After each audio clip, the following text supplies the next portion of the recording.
আসসালামু আলাইকুম। সম্প্রতি সিঙ্গাপুরের বিপক্ষে এএফসি এশিয়ান কাপ কোয়ালিফায়ারের আগে ভুটানের বিপক্ষে প্রীতি ম্যাচকে অনেকটাই ড্রেস রিহার্সাল হিসেবে দেখছেন জাতীয় দলের কোচ হাবিয়েরা কাবরেরা। তিনার মতে এই ম্যাচের পারফরমেন্সই ভবিষ্যতের রণকৌশল নির্ধারণের গুরুত্বপূর্ণ ভূমিকা রাখবে। কাবরেরা আরও বলেন, এই ম্যাচ আমাদের জন্য অনেক বড় সুযোগ। আমরা নিজেদের দুর্বলতা এবং শক্তির দুটো দিকই বিশ্লেষণ করতে পারবো, বিশেষ করে আক্রমণ ভাগে উন্নত করতে হবে। কোচ আরও বলেন, জয় পেতে হলে গোল করতে হবে, আমাদের দৃষ্টিভঙ্গি আক্রমণাত্মক হতে হবে এবং প্রীতি ম্যাচে আমরা সেটার অনুশীলনই করব। অন্যদিকে দলের অধিনায়ক জামাল ভুঁইয়া নিজেও জানিয়েছেন তিনি সহ পুরোটা দল সেরাটা দিতে প্রস্তুত। সামাজিক যোগাযোগ মাধ্যমে নিজের একটি পোস্টে তিনি লেখেন, নিজের সবটা ঢেলে দিতে চাই দেশের হয়ে। সামনে দুটি বড় ম্যাচ আর আমরা জানি এই মাটিতে খেলার দায়িত্ব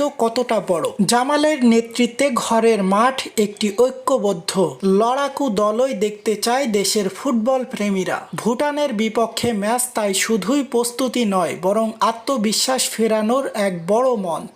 আপনারা দেখছেন এইসে গ্লোবাল নিউজ, সাথে আছে আমি হুসাইন আহমেদ। সকল আপডেট পেতে আমাদের সাথেই থাকুন। সকলকে অনেক অনেক ধন্যবাদ।